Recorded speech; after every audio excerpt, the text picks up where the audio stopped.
Hello बच्चों, कैसे हो? वेलकम। अगले सेशन में आज पुनः आपका स्वागत है। केमिकल बॉन्डिंग फोर्थ ये सेशन नीट PYQ के लिए केमिस्ट्री में आज फिर हम उपस्थित हैं। कुछ क्वेश्चनों का संग्रह लेकर सॉल्व करते हैं। हम नीट ऑल इंडिया PMT के कुछ क्वेश्चंस हैं 15, 13, 12, 11, 10, 8 ये कुछ क्वेश्चन लेकर फिर आए हैं, फिर उपस्थित हैं। इनका सॉल्यूशन हम करते हैं, डिस्कशन करते हैं। तो पहले क्वेश्चन को हम देखते हैं। Which of the following species contain equal number of sigma and pi bonds. कुछ ऑप्शंस हैं, इनमें हम ये देखेंगे कि कितने नंबर ऑफ सिग्मा हैं, कितने नंबर ऑफ पाई इसमें मौजूद है कंपाउंड के अंदर। First option CN2। इसका स्ट्रक्चर यदि हम ड्रॉ करें, C ट्रिपल बॉन्ड N, ये CN होल ट्वाइस का स्ट्रक्चर है। यदि हम सिग्मा की बात करें तो 1 सिग्मा, 2 सिग्मा और 3 सिग्मा, तो इसमें 3 सिग्मा। और पाई की बात करें, 1 पाई यहाँ और 1 पाई यहाँ, ऐसे ही यहाँ पे भी 1 पाई यहाँ और 1 पाई यहाँ, तो कितनी पाई हो गई? 4 पाई। इसमें ये देखेंगे कि नंबर ऑफ सिग्मा और नंबर ऑफ पाई कितने मौजूद हैं। अगला B option CH2 CN whole twice. इसका यदि हम स्ट्रक्चर बनाएं, तो CH C double bond N C triple bond CH2CN whole twice. CH2CN whole twice का होगा। CN एक इधर है, एक इधर है। अब इसमें सिग्मा और पाई बॉन्ड्स को हम काउंट करते हैं। देखो, ट्रिपल बॉन्ड में 1 सिग्मा होता है और 2 पाई होते हैं। यहाँ 1 सिग्मा, यहाँ 1 सिग्मा, यहाँ 1 सिग्मा, एक यहाँ सिग्मा, एक यहाँ सिग्मा, और पाई 2 पाई है यहाँ, 1 पाई। टोटल सिग्मा हो गए 1 2 3 4 5 6 सिग्मा और 2 और 2 4 पाई। इसमें 6 पाई और 6 sigma 4 pi. Next option HCO3 minus. इसका स्ट्रक्चर ड्रॉ करें तो देखते हैं हम, C double bond O single bond H। इस प्रकार से इसका O 3 हो गए, एक H जुड़ गया और कार्बन की संयोजकता 4 मेंटेन हो गई। ऑक्सीजन की यहाँ 2 मेंटेन हो गई, ऑक्सीजन की यहाँ 3। इस प्रकार से HCO3 माइनस का इसमें यदि हम देखें तो 1 sigma 1 pi, 1 sigma 1 sigma 1 sigma, तो सिग्मा कितने हो गए? 4 सिग्मा और 1 pi. Equal number of sigma pi देखना है हमें, तो इसमें इक्वल नहीं है, इसमें इक्वल नहीं है, इसमें इक्वल नहीं है। आखिरी ऑप्शन देखते हैं हम, HCO4। इसका स्ट्रक्चर ड्रॉ करें तो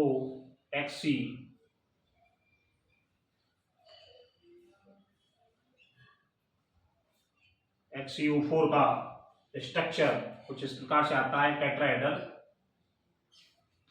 इसमें 1 sigma 1 sigma 1 sigma 1 sigma, 1 pi 1 pi 1 पाई और 1 पाई, यानी कि 4 सिग्मा और 4 पाई। ये ऑप्शन एकदम करेक्ट है। उसमें बताया है कि equal number of sigma and pi bonds. तो जो हमारा फोर्थ ऑप्शन है HCO4, इस कंपाउंड में number of sigma and number of pi will be equal. Now we discuss on second question. Second question पर का डिस्कशन करते हैं. Which of the following molecules contain no pi bond. ऐसा कौन सा कंपाउंड है जिसमें पाई बॉन्ड उपस्थित नहीं है.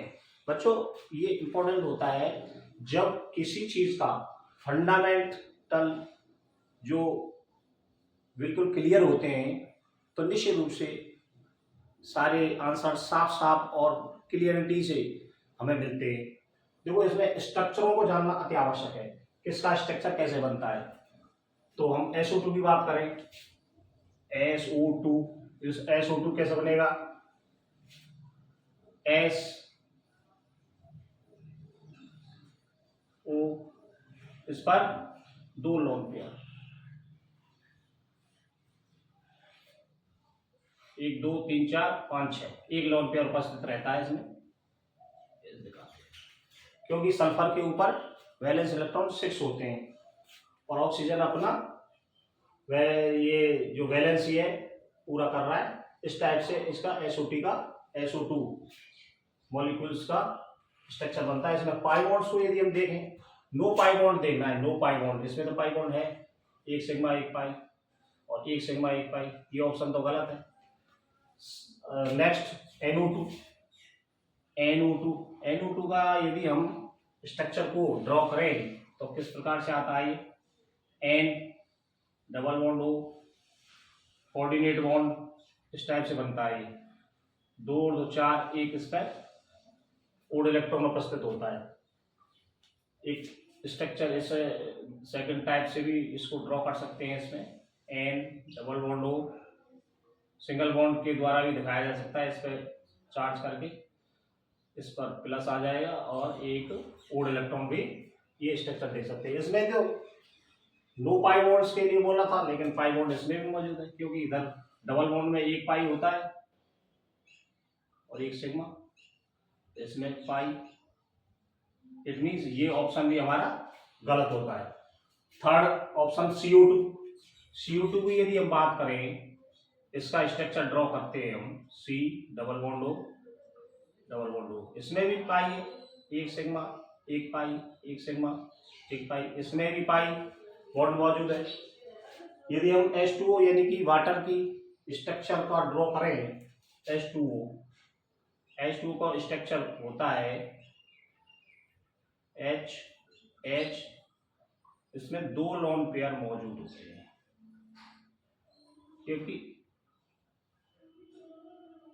क्योंकि टेट्राहेड्रल है ये. क्योंकि ऑक्सीजन का वैलेंस शेल इलेक्ट्रॉन है 6. ये कवर हो गए. 1 2 3 4 5 6 और इस टाइप से इन्हें सिग्मा बॉन्ड बना रखा है. No pi bond. It means ये ऑप्शन हमारा बिल्कुल करेक्ट है. नेक्स्ट क्वेश्चन के बारे में बात करते हैं. इसका आंसर ये है, इसका ये था. Next question third. Now we discuss the third question. Which of the following is electron deficient. कौन से कंपाउंड में इलेक्ट्रॉन डिफिशिएंट स्पेसीज है. CH3 whole twice. इसका यदि हम स्ट्रक्चर ड्रॉ करें, C H H H H H H CH3. इसको carbon पर यदि देखें 1 2 3 4 इलेक्ट्रॉन अपने है वैलेंस इलेक्ट्रॉन. और इसमें क्या है, एक ये हाइड्रोजन जुड़ गया, हाइड्रोजन का इलेक्ट्रॉन, एक ये कार्बन का इलेक्ट्रॉन. इस टाइप से 8 इलेक्ट्रॉन ये पूरे इसमें हो रहा है. इसी प्रकार से इस कार्बन पर भी 8 इलेक्ट्रॉन अष्टक पूरा हो रहा है. इसमें 4 कार्बन के हो गए, 1 2 3 4 और 4 3 हाइड्रोजन भी हो गए अलग अलग। इस प्रकार से ये कार्बन भी अपना अष्टक पूरा कर रहा है। इट मीन्स ये ऑप्शन सही है, no deficient. SiH3 hold twice same structure बनेगा, SiH3 का होल्ड ट्वाइस, क्योंकि ये कार्बन फैमिली का ये सिलिकॉन कार्बन फैमिली के सेकंड नंबर का है, तो सेम स्ट्रक्चर बनेगा इसका, silicon silicon single bond, silicon silicon silicon silicon single bond, 3H इसी प्रकार से जुड़ जाएंगे जैसे कि कार्बन से जुड़े हैं। और इसका भी अष्टक पूर्ण हो रहा है, क्योंकि दो इलेक्ट्रॉन ये, 2 इलेक्ट्रॉन ये, 2 इलेक्ट्रॉन ये, एक ये और एक ये जुड़ रहा है। तो इस प्रकार से ये भी अपना अष्टक पूरा कर रहा है। तो ये स्पेसीज भी क्या कर रही है, अपना पूरा अष्टक कवर किए हुए हैं। नेक्स्ट को यदि हम BH3 को देखें, BH3 का होल्ड-ट्वाइस है वैसे तो। यदि BH3 की बात करें, बोरोन के ऊपर valence electron only 3 valence electron होते हैं बोरोन के ऊपर, 1, 2 और 3। यदि इससे हम हाइड्रोजन बॉन्ड बना दें हाइड्रोजन के साथ, तो टोटल इलेक्ट्रॉन कितने हो जाएंगे, संयोजी इलेक्ट्रॉन 6 संयोजी इलेक्ट्रॉन हो जाएंगे, 6 इलेक्ट्रॉन, 3 बोरोन के खुद की और 3 हाइड्रोजन अपना एक इलेक्ट्रॉन लेकर आता है और इससे जुड़ता है, BH3 बनता है।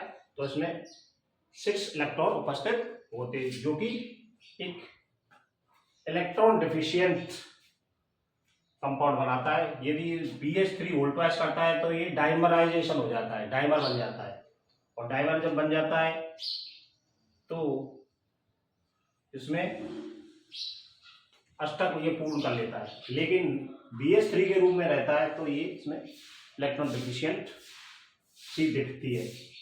इसका ऑप्शन के रूप में यही सही रहेगा, क्योंकि इसमें BH3 में इलेक्ट्रॉन की कमी रहती है, इसमें अष्टक पूरा नहीं हो पाता है। चौथा ऑप्शन को यदि ध्यान दें, PH3, तो P नाइट्रोजन फैमिली का है और नाइट्रोजन फैमिली में वैलेंस इलेक्ट्रॉन 5 होते हैं, एक लोन पेयर होता है और 3 ये सिग्मा बॉन्ड बनाता है हाइड्रोजन के साथ, एक ये 3 अपना फास्फोरस अपने इलेक्ट्रॉन और 3 हाइड्रोजन के 6 और 2 इसके पास इलेक्ट्रॉन लोन पेयर के रूप में उपस्थित होते हैं। इस प्रकार से इसके जो टोटल इलेक्ट्रॉन है 8 इलेक्ट्रॉन पूरे हो जाते हैं, इसका अष्टक पूरा हो जाता है। इस प्रकार से चौथा ऑप्शन भी गलत, इलेक्ट्रॉन डिफिशियंट कंपाउंड है BH3। अब नेक्स्ट क्वेश्चन को यदि हम डिस्कशन करें, next question 4th, in the replacement reaction Ci carbon iodide है, मेटल फ्लोराइड से बन रहा है, और CF रिप्लेसमेंट रिएक्शन है। इसमें होता क्या है, ये मेटल है, किस मेटल के साथ इसका रिएक्शन इससे कराए कि मेटल आयोडाइड प्राप्त हो। The reaction will be most favourable.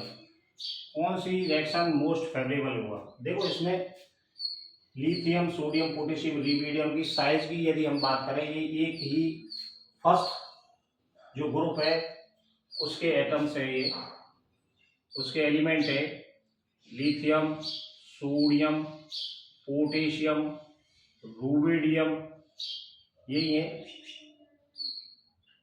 Down the group size बढ़ता जाता है, डाउन द ग्रुप साइज बढ़ता जाता है, कैटायन का साइज बढ़ता है, कैटायन का साइज बढ़ता जाता है। इसमें क्या है कि जैसे जैसे कैटायन का साइज बढ़ेगा तो इसकी लैटिक्स एनर्जी जो है वो कम होती जाती है। Lattice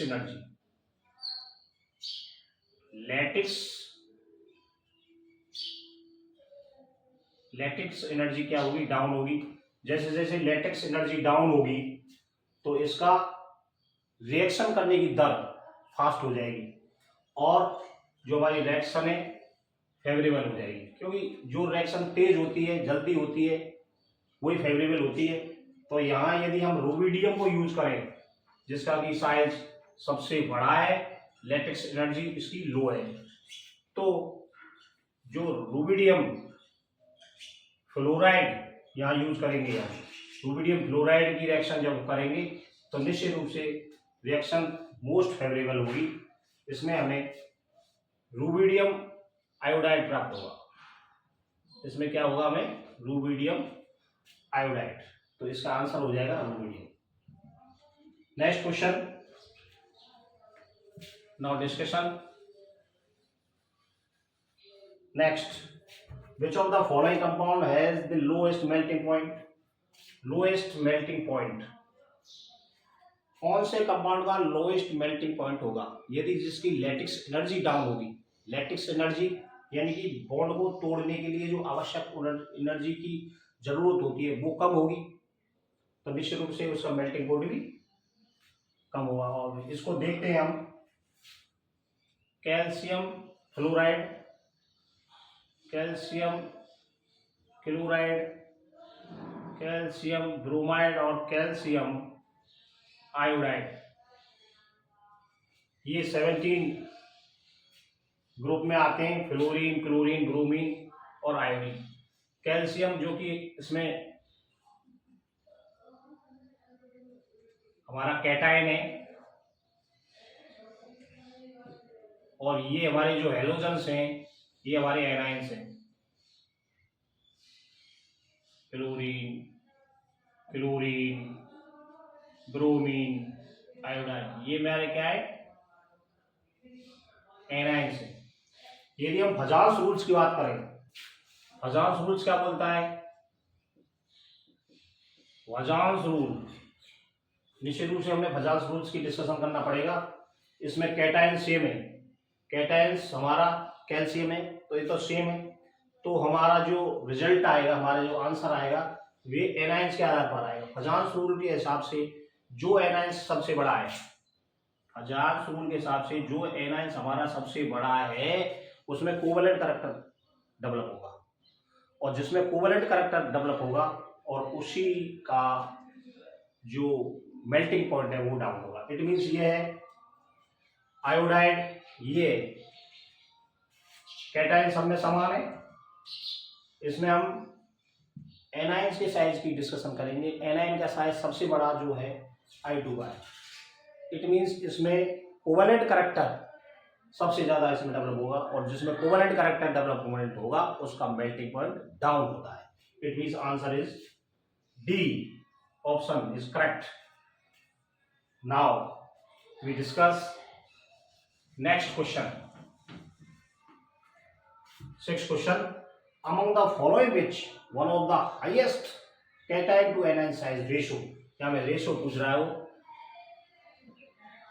cation anion, cation anion का रेशियो मैक्सिमम कब प्राप्त होगा, यानी कि कैटायंस बड़ा हो एनायंस छोटा हो तभी रेशियो अधिकतम आएगा। अब हम देखते हैं ऑप्शन में क्या है, caesium iodide, caesium fluoride, lithium fluoride, sodium fluoride, ये फर्स्ट ग्रुप के एलिमेंट हैं। सबसे ऊपर लिथियम रहता है, सोडियम सबसे फर्स्ट में, atomic number 3rd, lithium, sodium, potassium है नहीं, रूबिडियम है नहीं, सीजियम, ये क्रम है साइज का। ये साइज डाउन द ग्रुप जब हम जाते हैं तो सीजियम का साइज सबसे बड़ा होता है, सीजियम का साइज, इस कैटायन का साइज सबसे बड़ा है। आयोडीन, फ्लोराइड, फ्लोराइड, यदि हम एनायन के साइज की बात करें, ये क्या, क्लोरीन, आयोडीन, आयोडीन का सबसे बड़ा है, क्लोरीन का छोटा साइज है। आयोडीन सबसे लास्ट में आता है 17 ग्रुप में, तो इसका साइज तो बड़ा होता है, डाउन द ग्रुप जब जाते हैं। फ्लोरीन का साइज छोटा है, तो हमारा रेशो सबसे बड़ा कैटायन होना चाहिए, सबसे बड़ा कैटायन तो ये है, सबसे छोटा एनायन होना चाहिए, क्योंकि जब हम छोटी राशि से डिवाइड करते हैं तो निश्चित रूप से हमारा रिजल्ट मैक्सिमम आएगा, यानी कि सीजियम डिवाइडेड बाई फ्लोरीन होना चाहिए, यानी कि सीजियम और फ्लोरीन का हमारा रेशो आंसर आएगा, हमारा रेशो आएगा cation to anion caesium fluoride, caesium fluoride, ये हमारा सही आंसर बनेगा, जिसमें कि मैक्सिमम रेशो हमें प्राप्त होगा। Now 7 number question, we discuss the sequence of ionic mobility in aqueous solution, aqueous solution। इसमें क्या कह रहा है, ऐसा हमें A B C D 4 option दिए गए, उसमें हमने ये देखना है कि कौन सा सीक्वेंस करेक्ट है जो कि हमारा जलीय विलयन के अंदर गतिशीलता को दर्शा रहा हो, जलीय विलयन में जिसकी गतिशीलता ज्यादा हो, वो आंसर हमें ढूंढना है। देखो इसमें हाइड्रेशन एनर्जी जिसमें ज्यादा डेवलप होती है, हाइड्रेशन एनर्जी जिसकी ज्यादा होती है, उस कैटायन में की जो मोबिलिटी है वो कम होगी, क्योंकि इसका रीजन क्या है। देखो इसमें कौन कौन से कैटायन है, फर्स्ट ग्रुप के कैटायन है हमारे सोडियम, पोटेशियम, रुबिडियम, सीजियम, यही है Na+। इसका आकार छोटा, इसका थोड़ा बड़ा, इसका और थोड़ा बड़ा, और इसका हाइड्रेशन एनर्जी,